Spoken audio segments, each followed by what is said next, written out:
നോക്കിയൊരു വിഷയത്തെക്കുറിച്ച് പറഞ്ഞേ മതിയാകൂ. രശ്മി എന്ന് പറയുന്ന ഒരു പെൺകുട്ടി ഒരു സാമൂഹിക പ്രവർത്തകയാണ്.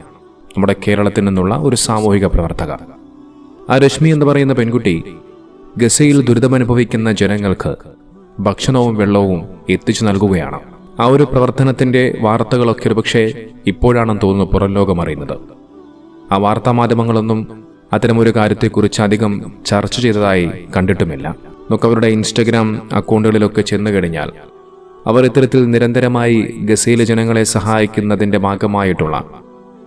ഭാഗമായി ഫലസ്തീൻ ജനത അവർക്ക് നന്ദി പറയുന്ന, സന്തോഷം പ്രകടിപ്പിക്കുന്ന ഒരുപാട് വീഡിയോകൾ അവർ അവരുടെ ഇൻസ്റ്റഗ്രാം അക്കൗണ്ടിലൂടെ പോസ്റ്റ് ചെയ്തിട്ടുണ്ട്.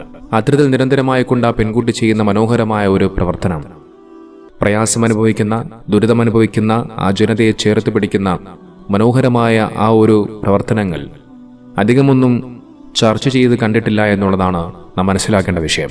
പത്രവാർത്താ മാധ്യമങ്ങളിൽ പോലും ഈ ഒരു വാർത്ത അധികം റിപ്പോർട്ട് ചെയ്തിട്ടില്ല എന്നുള്ളതാണ്. നമുക്കെല്ലാവർക്കും അറിയാം, ഫലസ്തീൻ ജനതയെ ഒരുപാട് ആളുകൾ, ലോകത്തിന്റെ വിവിധ ഭാഗങ്ങളിൽ നിന്നുള്ള ഒരുപാട് ആളുകൾ സഹായിക്കുന്നുണ്ട്. സാധാരണയായി മുസ്ലിം വിഭാഗത്തിൽപ്പെട്ട ആളുകളാണ് ഇത്തരത്തിലുള്ള ഈ ഗസയിലെ ജനങ്ങൾക്ക് സഹായം എത്തിക്കുന്ന ദൗത്യവുമായി രംഗത്ത് വരാറുള്ളത്. എന്നാൽ ഇവിടെ നാം മനസ്സിലാക്കേണ്ട വിഷയമെന്ന് പറഞ്ഞു കഴിഞ്ഞാൽ, മുസ്ലിം സമുദായത്തിൽപ്പെട്ടവർ മാത്രമല്ല, എല്ലാ മതവിഭാഗത്തിൽപ്പെട്ട ആളുകളും ആ ജനതയെ ചേർത്ത് പിടിക്കുന്നുണ്ട് എന്നുള്ളതാണ്. അവർ അവരുടെ മതം നോക്കിയല്ല അവരെ സഹായിക്കുന്നത്, നേരെ മറിച്ച് മനുഷ്യത്വം കൊണ്ടാണ്. മനുഷ്യത്വമുള്ളത് കൊണ്ടാണ് ഇത്തരത്തിൽ അവർ സഹായിക്കാനായി മുന്നിട്ടിറങ്ങുന്നത്. അതിപ്പോൾ ഭക്ഷണമായിട്ടും സാമ്പത്തികമായിട്ടും വെള്ളമായിട്ടും ഒക്കെ അത്തരത്തിൽ പല രീതിയിൽ പല ആളുകളും സഹായിക്കാറുണ്ട്. നമുക്കറിയാം, ഈ കഴിഞ്ഞ കുറേ ദിവസങ്ങളിലായി വളരെയധികം സങ്കടപ്പെടുത്തുന്ന ഓരോ വാർത്തകളാണ് ഗസയിൽ നിന്നും കേൾക്കാൻ കഴിയുന്നത്. നിരന്തരമായിക്കൊണ്ട് വലിയ രീതിയിലുള്ള ആക്രമണങ്ങൾ ഇസ്രായേൽ അവിടെ ഗസയിൽ നടത്തിക്കൊണ്ടേയിരിക്കുന്നു. വളരെയധികം സങ്കടകരമായ ഓരോ വാർത്തകളാണ് പുറത്തു വന്നുകൊണ്ടിരിക്കുന്നത്. അവസാനം കിട്ടിയതെല്ലാം നുള്ളിപ്പെറുക്കിയെടുത്ത് എങ്ങനെയെങ്കിലും ജീവിക്കാൻ വേണ്ടി ആ ജനത അവിടെ നിന്നും പാലായനം ചെയ്തു പോകുന്ന ഒരു കാഴ്ച നമ്മെ എല്ലാവരെയും വളരെയധികം സങ്കടപ്പെടുത്തുന്ന കാഴ്ചകളാണ്. അത്തരത്തിൽ ഇങ്ങനെ പാലായനം ചെയ്തുകൊണ്ടിരിക്കുന്ന സമയത്ത് മലയാളിയായിട്ടുള്ള രശ്മി എന്ന് പറയുന്ന പെൺകുട്ടിയിൽ നിന്നും അവർക്ക് കുടിക്കാൻ കുടിവെള്ളം ലഭിച്ചതായി അവർ പറഞ്ഞു വെക്കുന്നുണ്ട്. ഗാസയിൽ നിന്നും സൗത്ത് ഗസയിലേക്ക് പാലായനം ചെയ്യുന്ന 250 കുടുംബങ്ങൾക്ക് 3000 ലിറ്റർ അടങ്ങിയ പ്രൈവറ്റ് വാട്ടർ ടാങ്കാണ് കേരളത്തിലെ സാമൂഹിക പ്രവർത്തകയായ രശ്മിയും അതോടൊപ്പം രശ്മിയുടെ കൂടെയുള്ള സഹപ്രവർത്തകരും കൂടി അവിടെ എത്തിച്ചു നൽകിയത്. തീർച്ചയായിട്ടും ഇത്തരമൊരു മനോഹരമായ ഒരു പ്രവർത്തനം ചെയ്ത, ഒരു ദൗത്യം ചെയ്ത രശ്മി എന്ന് പറയുന്ന പെൺകുട്ടിക്കും ആ സാമൂഹിക പ്രവർത്തകയ്ക്കും അവരുടെ കൂടെയുള്ള സഹപ്രവർത്തകർക്കും 1000 അഭിനന്ദനങ്ങൾ. അവരുടെ ആ ഒരു പ്രവർത്തനം അഭിനന്ദനാർഹം തന്നെയാണ്, തീർച്ചയായും പ്രശംസിക്കപ്പെടേണ്ട തന്നെയാണ്. നമുക്കറിയാം, ഗസയിലെ ജനത അവർ നന്ദിയുള്ളവരാണ്. ഇത്രയധികം പ്രയാസങ്ങളിലൂടെയും ബുദ്ധിമുട്ടുകളിലൂടെയും കടന്നുപോകുമ്പോൾ അവരെ ആരെങ്കിലും ഒന്ന് സഹായിച്ചു കഴിഞ്ഞാൽ, അതിപ്പോൾ ഭക്ഷണമായിട്ടും വെള്ളമായിട്ടും, ഇനി അതുമല്ലെങ്കിൽ ഒരു നല്ല വാക്കുകൊണ്ടെങ്കിലും അവരെ ഒന്ന് സമാധാനപ്പെടുത്തിയാൽ അതിപ്പോഴത്തെ അവസ്ഥയിൽ അവരെ സംബന്ധിച്ച് അത് വലിയ സന്തോഷം നൽകുന്നൊരു കാര്യമാണ്. അത്തരത്തിൽ തങ്ങളെ സഹായിക്കുന്നവരെ അവർ ചേർത്ത് പിടിക്കുന്ന, അവർക്ക് നന്ദി പറയുന്ന കാഴ്ചകൾ നമ്മൾ നിരന്തരമായി കാണാറുണ്ട്. ആരെങ്കിലും അവർക്ക് വെള്ളം കൊടുത്തു കഴിഞ്ഞാൽ, ഭക്ഷണം കൊടുത്തു കഴിഞ്ഞാൽ അവരുടെ പേരുകളൊക്കെ അവർ ഇങ്ങനെ ബോർഡുകൾ എഴുതി വെച്ചുകൊണ്ട് അവർക്ക് നന്ദി പറയുന്ന വീഡിയോ ദൃശ്യങ്ങൾ അവർ പുറത്തിറക്കാറുമുണ്ട്. അത്തരത്തിലാണ് ദാഹിച്ചു വലഞ്ഞു നിന്ന ആ ഗസയിലെ ജനതയ്ക്ക് വെള്ളം എത്തിച്ചു നൽകിയ രശ്മി എന്ന് പറയുന്ന പെൺകുട്ടിക്ക് ആ ഗസയിലെ ജനത നന്ദി പറയുന്ന ആ ഒരു വീഡിയോ ഞാൻ കാണാനിടയായത്.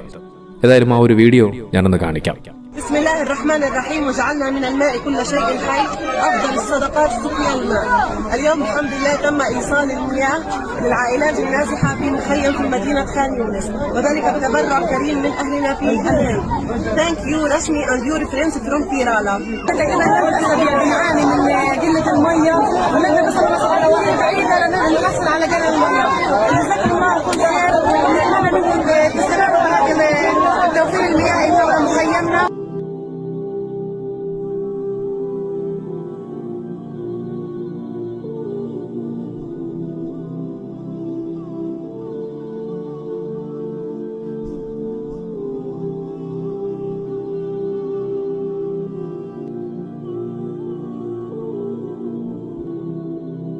നോക്കൂ, ആ ജനത നന്ദി പറയുകയാണ് രശ്മിക്കും അതോടൊപ്പം കേരളത്തിനും.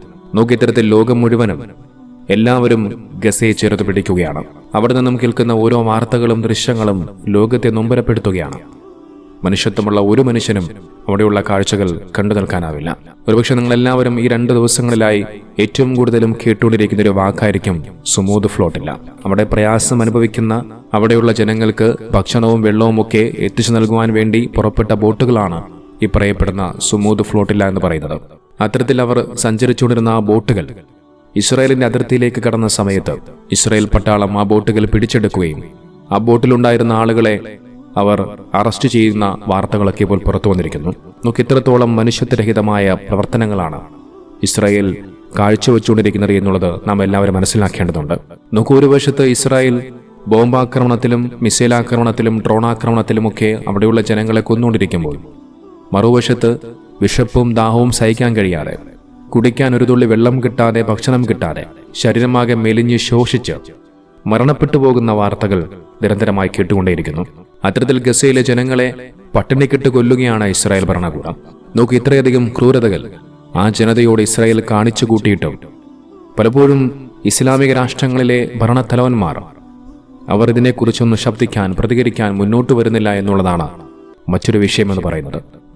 നോക്കിവിടെ ഹിന്ദുമത വിശ്വാസികളായ ജനത, അതോടൊപ്പം ഇസ്ലാമിക രാഷ്ട്രമല്ലാത്ത അവിടെയുള്ള ഓരോ ഭരണാധികാരികൾ ഗസയ്ക്ക് വേണ്ടി ശബ്ദിക്കുമ്പോൾ ഇസ്ലാമിക രാഷ്ട്രത്തിലെ ഭരണത്തലവന്മാരും അവിടെയുള്ള ഭരണാധികാരികളുമൊക്കെ നിശബ്ദരായി മാറുന്ന, അതിനെക്കുറിച്ച് പ്രതികരിക്കാൻ നട്ടെല്ലില്ലാതെ വരുന്ന അത്തരം കാഴ്ചകളാണ് നാം എല്ലാവരും കണ്ടുകൊണ്ടിരിക്കുന്നത്. നോക്കിതിൽ നിന്നും കാലം കണക്ക് ചോദിക്കാതെ കടന്നുപോകില്ല. പഴയകാല ചരിത്രം അതിന് സാക്ഷിയാണ്. നോക്കി, എത്രയെത്ര ഏകാധിപതികളായ ഭരണാധികാരികൾ, അഹങ്കാരികളും ധിക്കാരികളുമായ ഭരണാധികാരികൾ, അവരെല്ലാവരും ഇപ്പോൾ എവിടെയാണ്? മണ്ണോട് മണ്ണ് അലിഞ്ഞു ചേർന്നു. എല്ലാവരും ഇവിടെ നൂറ്റാണ്ടുകളായി ശാശ്വതമായി ഇവിടെ ആരും ജീവിക്കാൻ പോകുന്നില്ല. എല്ലാവരും മരണപ്പെടേണ്ടവരാണ്. പക്ഷേ ധിക്കാരികളും അഹങ്കാരികളുമായ ജനതയുടെ അവരുടെ അവസാനത്തെ അന്ത്യമെന്ന് പറയുന്നത്, അവരുടെ അവസാനത്തെ മരണമെന്ന് പറയുന്നത്, അത് വല്ലാത്തൊരവസ്ഥയായിരിക്കും. നമുക്കെല്ലാവർക്കും അറിയാം, മുൻ ഇസ്രായേൽ പ്രധാനമന്ത്രിയായ ഷാരോൺ ഒരുപക്ഷെ നെതന്യാഹു ഇപ്പോൾ ചെയ്യുന്ന ക്രൂരതയേക്കാൾ വലിയ രീതിയിലുള്ള ക്രൂരതകൾ ഗസയിലെ ജനതയ്ക്ക് മേൽ നടത്തിയ ഒരു ഭരണാധികാരിയായിരുന്നു.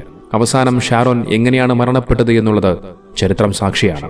വർഷങ്ങളോളം ഒന്നനങ്ങാൻ പോലും കഴിയാതെ കിടന്ന കിടപ്പിലായിരുന്നു ഷാരോൺ മരണപ്പെട്ടു പോയത്. അതുകൊണ്ട് ഇപ്പോൾ ചെയ്തു കൂട്ടുന്ന ഈ ക്രൂരതകൾക്കും ഈ അനീതികൾക്കും ഒരു നാൾ ഇത്തരം ഭരണാധികാരികൾ അവർ അനുഭവിച്ചേ ഈ ഭൂമിയിൽ നിന്നും മടങ്ങുകയുള്ളൂ.